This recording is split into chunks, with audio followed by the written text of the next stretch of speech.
brought to you by Nova शुद्ध घी। जब जब खाए दिल खुश हो जाए, सदियों का नोवा शुद्ध देसी घी, सपना स्वस्थ भारत का। I love घी। नमस्कार, मैं हूं आपका दोस्त विजय विद्रोही और आप देख रहे हैं हमारा खास कार्यक्रम विजय फैक्टर। तो भारत ने पाकिस्तान को फाइनल में हराकर एशिया कप क्रिकेट जीत लिया और इसके बाद प्रधानमंत्री नरेंद्र मोदी का जो ट्वीट आया, जो बाद में डिलीट कर दिया गया, उसको लेकर बड़ी हलचल मची हुई है। ट्वीट क्या कहता है? खेल के मैदान पर ऑपरेशन सिंदूर, नतीजा वही, भारत जीता, हमारे क्रिकेटर्स को बधाई। अब बड़ा सवाल उठता है कि भारत जैसा महान देश, भारत जैसा लोकतांत्रिक देश, भारत जैसा आर्थिक दृष्टि से साधन संपन्न देश, भारत जैसा देश जिसके विश्व गुरु, विश्व को की अगुवाई करने की क्षमता हो, वहां के प्रधानमंत्री अगर ऐसा ट्वीट करते हैं तो क्या ये प्रधानमंत्री पद की गरिमा को गिराने वाला है? क्या भारत को खुद ही दुनिया की नजर में छोटा कर देने वाला है? क्या भारत जैसे इतने बड़े देश को पाकिस्तान से हाइफनेट कर देने वाला है? ऐसा नहीं है कि पाकिस्तान के खिलाड़ियों ने बदतमीजियां नहीं की, उन्होंने भी की। एक ने अपने बल्ले को AK-47 का रूप दे दिया। पिक्चर्स इस तरह आई कि पाकिस्तान के खिलाड़ी और पीछे लड़ाकू विमान गिर रहा है टाइप, ऑपरेशन सिंदूर की इनडायरेक्ट रूप में याद दिलाते हुए। रनर्स अप का जो चेक भारत के खिलाड़ी के अधिकारियों की तरफ से दिया गया, वो पाकिस्तान के कप्तान ने उठाकर फेंक दिया।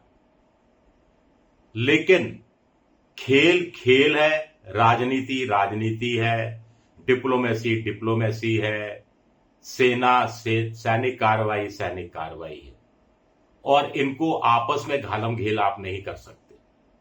राजनीति, कूटनीति और सामरिक कार्रवाई को फिर भी आप मिला सकते हैं, लेकिन खेल तो इन सब से हटकर है।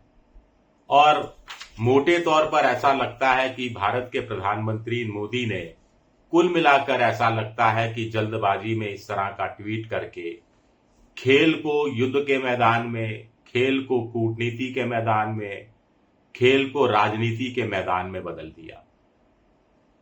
अगर ऐसा ही था तो पाकिस्तान के साथ मैच खेलना ही नहीं चाहिए था, एशिया कप क्रिकेट के लिए जाना ही नहीं चाहिए था। परमिशन किसने दी? पीएमओ के स्तर पर परमिशन मिली होगी, बीसीसीआई अपने स्तर पर तो परमिशन दे नहीं सकता। अगर पीएमओ के स्तर पर परमिशन मिली तो क्या पीएमओ के स्तर पर सारी स्क्रिप्टिंग की गई? अब सूर्य कुमार यादव, भारत टीम के कप्तान, कुछ दिन पहले एशियाई क्रिकेट काउंसिल के जो अध्यक्ष हैं और जो संयोगवश पाकिस्तान क्रिकेट बोर्ड के भी अध्यक्ष हैं मोहसिन नकवी, उनसे हाथ मिलाते नजर आते हैं, पाकिस्तान खिलाड़ियों से हाथ मिलाते नजर आते हैं। अचानक ऐसा क्या होता है कि टॉस के टाइम और मैच जीतने के बाद हाथ मिलाने से इनकार कर देते हैं? ऐसा क्या होता है कि मोहसिन खान के हाथों ट्रॉफी लेने से इनकार कर देते हैं? क्या बीसीसीआई ने पहले ही सूचित कर दिया था कि भारत अगर जीता तो मोहसिन खान के हाथों ट्रॉफी नहीं लेगा? अगर ऐसा था तो मोहसिन खान को जीतना नहीं चाहिए था, और अगर ऐसा नहीं था तो अंतिम समय में यह फैसला किसके कहने पर किया गया? भारत के क्रिकेट खिलाड़ियों को तो कतई दोषी ठहराया नहीं जा सकता, वो तो वही बोल रहे हैं जो ऊपर से कहा गया होगा। और वैसे भी जब दो दुश्मन देशों के बीच की बात हो, दो ऐसे पड़ोसी दुश्मन देश, वहां पर एक एक शब्द चबा चबा कर बोलना पड़ता है, क्योंकि एक एक शब्द की अपनी कीमत होती है, पूरी दुनिया उन शब्दों को सुन रही होती है।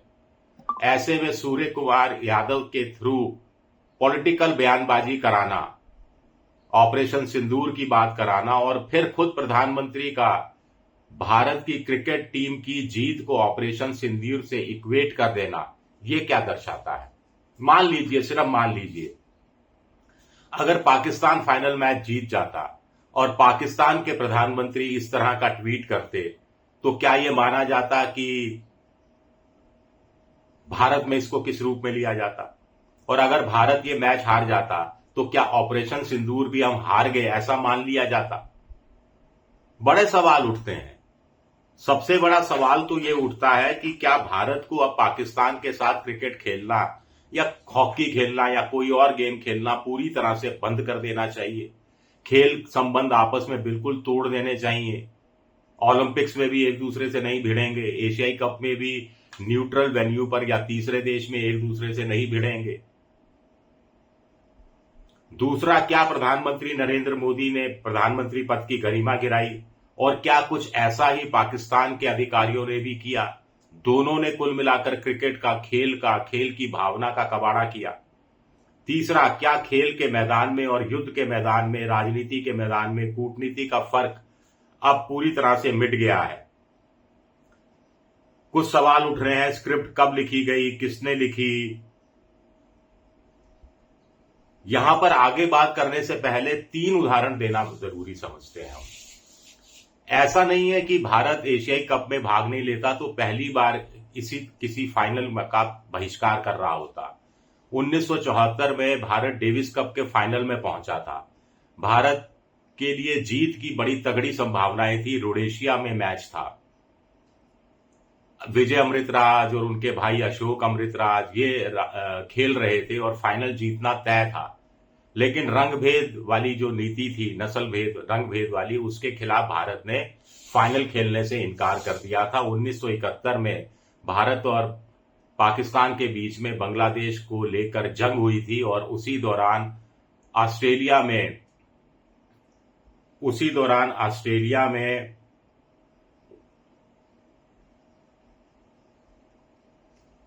वर्ल्ड 11 और ऑस्ट्रेलिया टीम के बीच मुकाबला था। वर्ल्ड 11 में भारत का एक खिलाड़ी और पाकिस्तान का एक खिलाड़ी था और दोनों ने जो रूम है होटल का वो शेयर किया था। 1999 में करगिल की लड़ाई चल ही रही थी और उसी दौरान इंग्लैंड मैनचेस्टर में सुपर 6 का एक मुकाबला भारत और पाकिस्तान की क्रिकेट टीम के बीच में हुआ था। मोहम्मद अजहरुद्दीन भारत टीम के कप्तान थे। मैच से पहले बड़ा गुस्सा था, रोष था। कुछ दर्शकों को मैदान से बाहर कर दिया गया था, 2-3 को गिरफ्तार कर लिया गया था। लेकिन मैच हुआ, अजहरुद्दीन ने मैच भारत के लिए जिताया और पाकिस्तान के खिलाड़ियों से हाथ मिलाया गया था। तो ये भी उस समय हुआ था। इस चीज को भी हमें नहीं भूलना चाहिए। क्रिकेटर्स का कोई दोष नहीं है, लेकिन क्रिकेटर्स को अब अपनी राजनीति का हिस्सा बनाएं, ये भी ठीक नहीं है। अब कुछ लोग कह सकते हैं कि मोदी जी इसका पॉलिटिकल फायदा होगा, बिहार विधानसभा चुनाव में फायदा होगा, राष्ट्रवाद को जगाने में फायदा होगा। हो सकता फायदा हो, लेकिन क्रिकेट का इस्तेमाल करके, क्रिकेट खिलाड़ियों का इस्तेमाल करके इस तरह का राजनीतिक फायदा उठाने की, चुनावी फायदा उठाने की कोशिश क्या की जानी चाहिए? ये भी अपने आप में एक बहुत बड़ा सवाल उठता है।